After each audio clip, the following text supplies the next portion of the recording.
খুব সহজে ঘরোয়া পদ্ধতিতে কম সময়ে আপনারা এইভাবে লাড্ডু তৈরি করে ঘরে রেখে দিতে পারেন। গরম গরম রুটি পরোটার সঙ্গে যদি ইচ্ছা হয় খেতে পারেন, কিংবা বাড়িতে কোনো লোক এলে, ঘরে অনেক সময় লোক থাকে না, তখন কি দেবেন খুঁজে পাচ্ছেন না, তখন এই লাড্ডু বের করে দিতে পারেন। নমস্কার বন্ধুরা, রন্ধনিকা 48 চ্যানেলে আপনাদের সবাইকে স্বাগত জানাই। আজকে আপনাদেরকে নতুন একটা রেসিপি করে দেখাবো।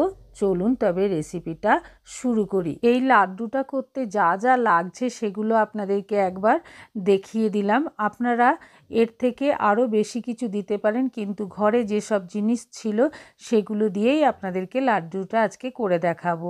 প্রথমে এক বাটি সুজি নিয়ে নিলাম। সুজি নিয়ে তার ভেতর হাফ চামচ লবণ দিয়ে দিলাম। লবণটা যেই দেওয়া হয়ে যাবে তার ভেতর ওই যেই বাটিতে সুজি মেপে দিয়েছিলাম সেই বাটিরই মাপ করে এক বাটি দুধ দিয়ে দিতে হবে। দুধটা দিয়ে সুজিটাকে খুব সুন্দর করে গুলতে হবে। এমনভাবে গুলবেন যাতে সুজিটা দলা না পাকিয়ে যায়। গোলা হয়ে গেলে আধা ঘন্টা রেস্টে রেখে দিতে হবে। আর গ্যাস ওভেনে কড়াই একটা বসিয়ে দিয়েছি। বসিয়ে দিয়ে তার ভেতর তেলটা দিয়ে দিলাম। তেলটা গরম করতে বসিয়ে দিয়ে আধ ঘন্টা পর ফিরে এলাম। সুজিটা দেখুন, দুধটা কত সুন্দর টেনে গেছে। যখন এই রকম হবে তখন সুজিটাকে একটু ভালো করে মেখে নিতে হবে। মেখে নিয়ে তেলটা যখন গরম হয়ে যাবে তার ভেতর ছোট ছোট করে বড়ার সাইজে দিয়ে দিতে হবে। এইভাবে পুরো তেলটা ভালো করে কিন্তু গরম করে নিয়ে তারপর যেই সুজিটা মাখিয়ে রেখেছিলাম সেই মাখা থেকে একটু একটু করে নিয়ে এইভাবে কড়াইয়ের ভেতর দিয়ে দিতে হবে। সব বড়াগুলো যখন দেওয়া হয়ে যাবে তখন একটু সময় পর দেখবেন একদিক লাল করে ভাজা হয়ে গেছে, তখন আস্তে আস্তে উল্টে দেবেন। দিয়ে আর একদিক ভালো করে ভেজে নিতে হবে। তেলটা যদি ভালো করে গরম করে নেন তাহলে উল্টোনোর সময় কোনো অসুবিধা হবে না, আর কড়াইয়ের গায়েও লেগে যাবে না। এইভাবে সব বড়াগুলো উল্টে আবার লাল করে ভেজে নিতে হবে। যখন লাল করে ভাজা হয়ে যাবে তখন একটা থালায় আস্তে আস্তে বড়াগুলো তুলে নেব। আপনারা দেখে বুঝতে পাচ্ছেন কত সুন্দর লাল করে ভাজা হয়ে গেছে আর বড়াগুলো কি সুন্দর ফুলেছে। এই সময়ে বড়াগুলো একটা থালায় তুলে নেব ঝান্নার সাহায্যে। আপনাদের যদি এই লাড্ডুর রেসিপিটা ভালো লাগে তাহলে সাবস্ক্রাইব করে নোটিফিকেশানটা অন করে রাখবেন। যখনই কোনো ভিডিও ফেলা হবে তবে সবার আগে আপনাদের কাছে নোটিফিকেশানটা যেন পৌঁছে যায়। সব বড়াগুলো তোলার পরে কড়াইয়ে যে তেলটা থাকবে তার মধ্যে সুজি মাখাটা আছে, তেলের ভেতর দিয়ে আবার বড়া করে নিলাম, করে তুলে রেখে দিলাম কিছুক্ষণ ঠান্ডা করার জন্যে। এদিকে গ্যাস ওভেনে একটা ফ্রাই প্যান বসিয়ে দিয়ে তার ভেতর জল দিয়ে দিলাম। জলটা যখন হালকা গরম হয়ে যাবে তার ভেতর এলাচ দিয়ে দেবো।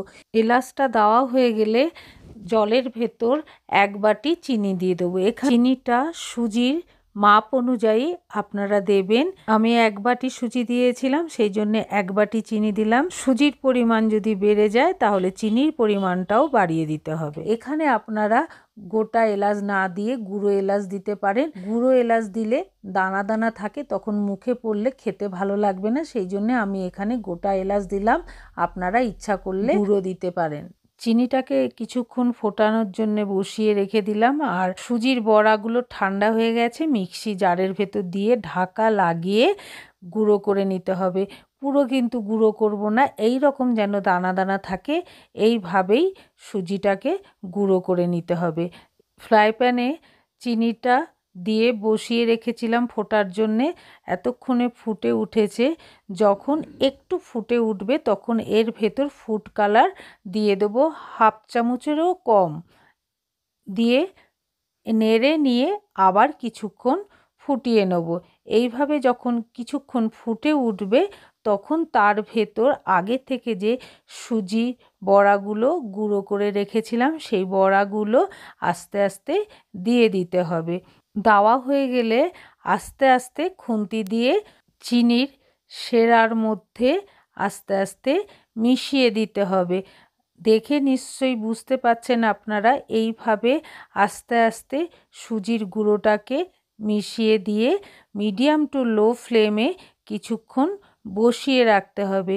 বসিয়ে রাখার পর যখন কিছুক্ষণ ফুটে উঠবে তখন আগে থেকে কাজু গুঁড়ো করে রেখেছিলাম, সেই কাজু গুঁড়োটা ফ্রাই প্যানের ভেতর দিয়ে দিতে হবে। তারপর দিতে হবে চালমগজ। চালমগজটাও ওই একইভাবে ফ্রাই প্যানে ছড়িয়ে দিতে হবে। তার আগে আপনাদের একটা কথা বলি, চালমগজটা কিন্তু আগে শুকনো কড়াইয়ে হালকা নেড়ে ভেজে নেবেন, তাহলে চালমগজটা খেতে খুব সুন্দর লাগবে। কাঁচা অবস্থায় কখনোই দেবেন না।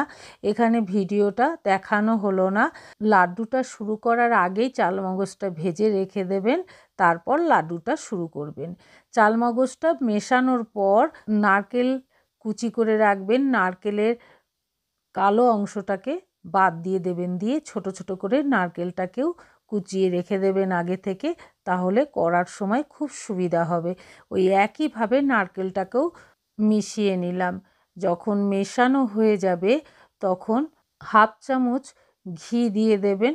ঘি দিয়ে নেড়ে নিয়ে আবার একটু ফুটিয়ে নিতে হবে।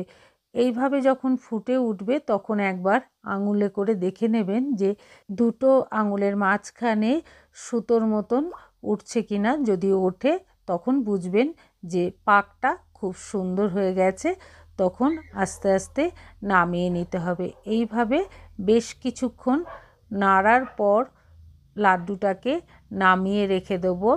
আপনাদের যদি ভালো লাগে তাহলে ছোট্ট করে একটা লাইক করে দেবেন আর সবার কাছে শেয়ার করে দেবেন।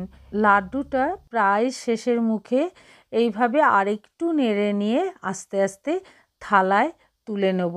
আপনাদের তাহলে খুব সহজে কম জিনিস দিয়ে ঘরোয়া পদ্ধতিতে খুব সুন্দর একটা লাড্ডুর রেসিপি করে দেখালাম। আপনারা অবশ্যই বাড়িতে একবার করবেন। আশা করি আপনাদের ভালো লাগবে আর করতেও খুব একটা কষ্ট হবে না। থালাতে নামিয়ে রাখার পর যখন একটু ঠান্ডা হয়ে যাবে, হাতে একটু ঘি লাগিয়ে নিতে হবে। যখন একটু ঠান্ডা হয়ে যাবে তখন ছোট ছোট করে এইভাবে হাতের ওপর নিয়ে আস্তে করে প্রথমে পাকিয়ে নেবেন, তারপর এইভাবে গোল করে ঘুরিয়ে লাড্ডুর শেপ দিয়ে দেবেন, দিয়ে তৈরি করে নেবেন। দেখতে কত সুন্দর হয়েছে দেখুন। এইভাবে আস্তে আস্তে সব লাড্ডুগুলো পাকিয়ে নেওয়ার পর কিছুক্ষণ রেখে দিতে হবে ঠান্ডা করার জন্যে। যখন ঠান্ডা হয়ে যাবে তখন আস্তে আস্তে বোতলে ভরে রেখে দিলে এই লাড্ডুটা ঘরে রেখে অনেক দিন আপনারা খেতে পারবেন। আর গরম গরম রুটি পরোটার সঙ্গে এই লাড্ডুটা খেতে খুব সুন্দর হয়। আপনারা একবার অবশ্যই বাড়িতে করে খাবেন আর আমাকে কমেন্ট করে জানাবেন। আশা করি আপনাদের ভালো লেগেছে। আপনারা সবাই সাবধানে থাকবেন, ভালো থাকবেন, সুস্থ থাকবেন। পরে আবার আপনাদের সঙ্গে দেখা হবে।